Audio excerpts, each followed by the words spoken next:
Before you guys listen to the stories, could you please help support us by liking and subscribing to this new channel?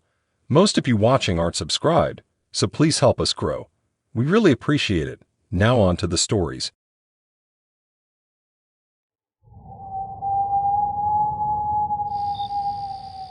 My flight was delayed 3 hours. By the time I finally checked into the hotel after midnight, I was exhausted. The lobby was fancier than I expected for such a small town, but I was too tired to care. I dragged my suitcase down the elongate hallway to room 217 at the very end, passing rows of identical oak doors. As soon as I unlocked the door, an odd chill went down my spine despite the warmth of the room. I shrugged it off, assuming the AC was just cranked too high. The room itself was pretty bare, just a lumpy queen bed, scratched-up nightstand, dusty dresser, and a small TV. But it seemed clean enough and the bed looked comfy. I quickly washed up and settled in, falling asleep almost instantly despite the uneasy prickle on the back of my neck. A blood-curdling scream jolted me awake a few hours later. I lay frozen in the dark, heart pounding wildly in my ears as absolute terror seized me. Had I dreamt it? The room was deathly silent except for the thudding of my pulse. Just as I began to relax, another anguished cry pierced the stillness, clearly coming from beyond the wall behind me. My hands trembled uncontrollably as I fumbled to turn on the lights, staring wide-eyed at the faded floral wallpaper separating me from whoever was in such distress. The wailing shifted to hysterical sobbing punctuated by anguished moans that turned my blood to ice. Whoever it was sounded like they were being brutally murdered. The hair stood up on the back of my neck as their inconsolable sobbing echoed eerily down the empty hallway, amplifying the bone-chilling cries. I huddled nervously on the edge of the bed, phone in hand, as I struggled over what to do. Should I call the police? The front desk? Surely someone else must hear these horrifying screams. But the dimly lit hallway remained still and silent besides the tortured sobs permeating the thin walls. The cries persisted for what felt like hours until I finally managed to drift into a restless sleep in the early morning hours, too mentally drained to keep my eyes open despite the desperate weeping still penetrating the wall next to me. I tossed and turned, unable to escape it even in slumber. Morning sunlight streamed through the crack in the heavy curtains when I finally awoke. In the harsh light of day, the prior night's events seemed almost dreamlike. A hot shower combined with the blissful silence all around had me half convinced it was just my overactive imagination, fueled by exhaustion, and one too many horror films. I pushed the incident from mind and carried on with my work meetings.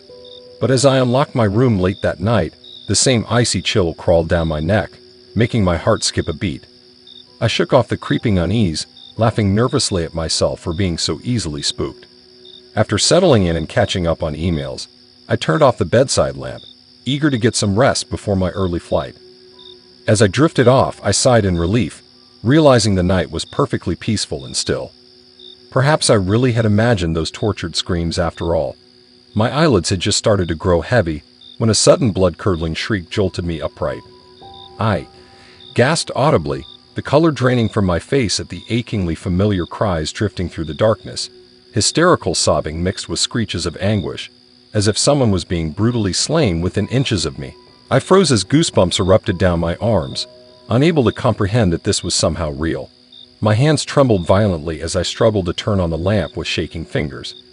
Hyperventilating gasps escaped my lips when the light finally flooded the room, half expecting to see a shadowy figure lurking beside me. But I was alone as the horrific wailing intensified, clearly originating from beyond the floral wallpaper. Someone was undeniably in dire distress on the other side of that thin divide. The unearthly screams intensified, echoing all around the cramped room. The unmistakable stench of decay suddenly overwhelmed my senses. I gagged at the stomach-turning smell seemingly arising from nowhere, mixing sickeningly with the panicked cries. Completely overwhelmed with terror, I hurried frantically to the front desk, still wearing my pajamas. I could barely form words between panicked gasps as I tried explaining the mortifying screams from the adjoining room that had persistently pierced the walls for 2 straight nights. The bored night clerk's eyes widened with what almost seemed like glee as I described the horrific wailing. "I'm so very sorry you were disturbed," he replied slowly, an unsettling grin creeping across his sallow face. "But room 218 hasn't been rented out in quite some time." My mouth fell open wordlessly as his smile broadened. I do recall the last guest. Lovely young woman until her tragic demise exactly 6 months ago today. He leaned over the counter with a low chuckle. Legend has it she still cries out desperately from beyond the grave. You see, waiting hopelessly for her killer to return. I stumbled backwards as his words sunk in, the amused glint in his eyes making my pulse race uncontrollably. I turned and fled as the tortured wails followed me relentlessly down the hall, louder and clearer than ever. They pursued me all the way outside into the night, until I finally peeled out of that godforsaken place, shaken to my core as those anguished cries continued echoing unrelentingly in my mind ever since.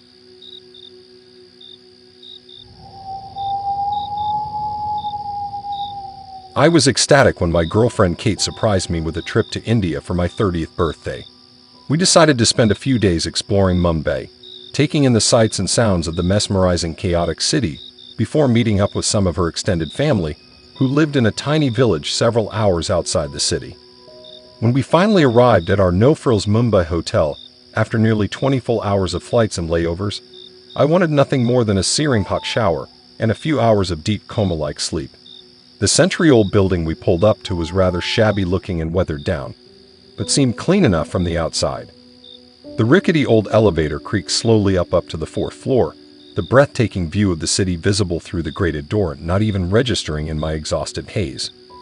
Our compact room contained just the bare minimum amenities: a bed with a faded floral quilt topping a lumpy mattress, small wooden nightstand and dresser combo, tiny outdated TV, and a cramped but functional bathroom attached. I couldn't care less about the worn-out, sparse surroundings. That questionable bed had practically my name all over it in that overwhelmingly fatigued moment. We quickly dumped our suitcases in the corner, too travel-worn out to even bother unpacking at this point. I face-planted into the bed almost instantly, Kate's giggles at my dramatic reaction the last thing I heard before crashing hard. Sometime in the pitch-black dead of night, I was jolted abruptly awake by an intensely alarming sensation. An odd heavy pressure centered directly on my chest. Disoriented, still half asleep, I fruitlessly brushed and swatted at what truly felt like an invisible force or weight crushing down forcefully on my sternum. After a few terrifying moments of struggling desperately to draw breath into my lungs, the horrifying pressure finally lifted all at once.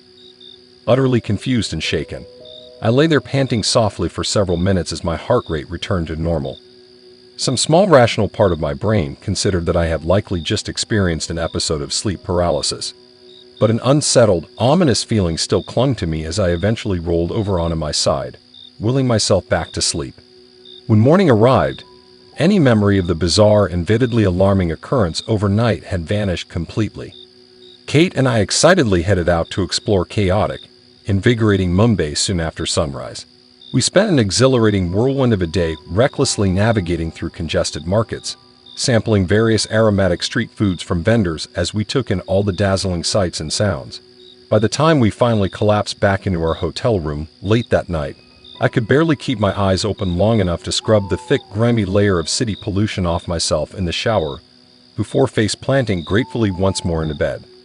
Suddenly, though, without warning, I found myself being forcefully dragged back into consciousness, only this time feeling thoroughly pinned and almost molded into the lumpy, poorly padded mattress beneath me by some sinister unseen entity or energy force.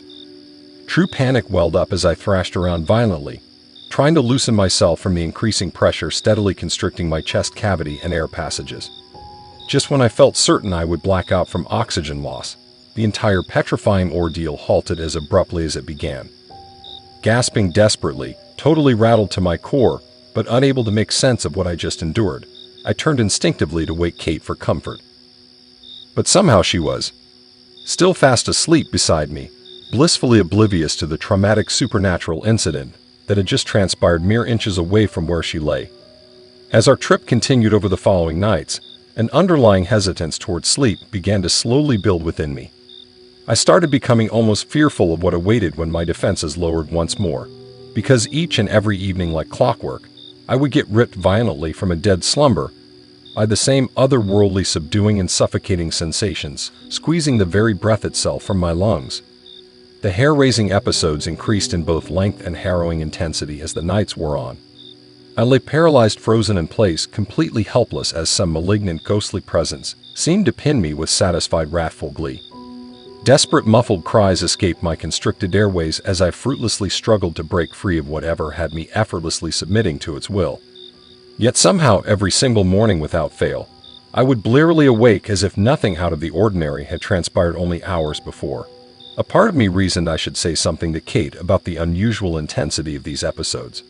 Surely what I was experiencing extended far beyond just travel-induced bad dreams or run-of-the-mill nightmares spawned from jet lag. An ominous creeping sensation had embedded itself in my gut. Something sinister and volatile was haunting that space and had fixated its unyielding wrath directly upon me. But ultimately I resolved to keep the troubling ordeal under wraps for the remainder of our stay to avoid needlessly worrying my girlfriend.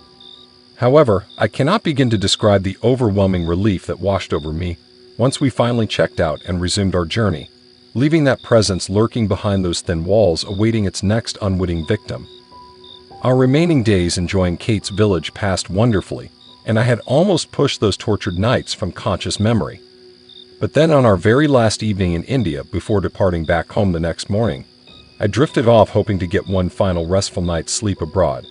Without the slightest warning though, an aggressive unseen entity came barreling straight into my resting form with unrestrained malicious fury, far exceeding any previous attacks both in sheer violence and length this time. Any minor sensations of pressure, it takes me back. I had heard rumors about the infamous Hawthorne Hotel being haunted, but didn't think much of it when my girlfriend surprised me with a weekend stay there for my birthday. The century-old Victorian building in quaint small-town California was definitely atmospheric with its ornate dark wood interior, flickering candle sconces, and maze of endless corridors. But I figured the ghost stories were probably just hype drummed up to attract tourists. Checking in late that first night, the friendly clerk cheerily handed us an old brass skeleton key, before rattling off a well-rehearsed spiel about the resident ghosts and grisly legends. I laughed it off, but felt a slight uneasy prickle as we climbed the creaking stairs to our room on the shadowy third floor. Inside, our cozy but dated room contained just the basics: a four-poster bed draped in velvet, worn Persian rug, giant armoire, small settee, and cramped bathroom. Exhausted from traveling, we dumped our bags and changed for bed, too tired to explore. As I drifted off, I thought I heard a faint scratching noise outside, but my eyes grew heavy, lulled by the rhythmic tick of the antique clock across the room. Sometime after midnight, I startled awake to repetitive loud knocking right outside our door. Disoriented, I lay frozen. Who could be disturbing us at this hour? The rapping continued as I whispered urgently to wake my girlfriend. Just then, total silence descended. Holding my breath, I crept to the door peering out the peephole. The empty hallway stared back ominously. Uneasy, I crawled back under the covers until morning. The next day, we awoke refreshed and hit up the complimentary breakfast downstairs, writing off the bizarre midnight disturbance as imagined. We spent a sunny Saturday wandering the little town's bustling farmers market and quirky antique shops. When we returned to the hotel that evening, I barely thought back to the unexplained knocking that first night. After another lavish three-course dinner in the stately hotel restaurant downstairs, we headed upstairs early, pleasantly stuffed. Changing into pajamas, I chuckled recounting my embarrassing attempt asking our waitress about the supernatural rumors. My girlfriend shook her head with a playful smirk, leaning over to turn off the lamp. As I lay listening to night sounds through the open window, I again thought I detected furtive shuffling in the hall, but I drifted into slumber before placing it. A sudden explosive bang shocked me upright in darkness. Groping frantically to turn the light on, my heart hammered as I gaped at my ashen-faced partner, who also sat bolt upright beside me.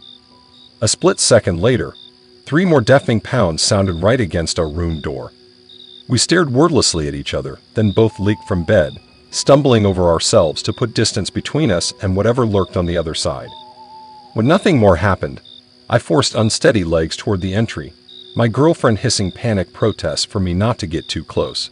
Peering again through the eye-hole nervously, I scanned the empty passage over and over until reasonably convinced nothing I could see was responsible for the violent barrage against our room. Neither of us slept another wink that night. Huddling anxiously together as far from the entry as possible, we waited tensely for dawn to break.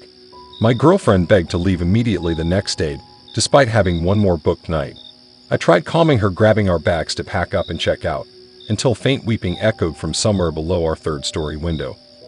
We froze, listening closely, A young girl's voice drifted up indistinctly from outside, punctuated by anguished sobs that seemed to resonate all around. I rushed to look out over the grounds. Not a single figure could be seen wandering out by the ancient willows that dotted the property. The forlorn crying continued rising in volume until abruptly cutting off, leaving an unsettled void in its wake. We bolted down 3 flights, clutching our suitcases, and never looked back. Weeks later, chills still shoot down my spine recalling that awful crying drifting up outside our window. The innocuous birthday trip ending on such an ominous note leaves me uneasy even now. For all I know, the tragic ghostly girl still haunts those hallways, ceaselessly looking for whoever left her out there unseen and alone. My curiosity about the paranormal has forever been extinguished after that brush with forces beyond my comprehension inside those candlelit walls that seem to hold so many tortured souls within.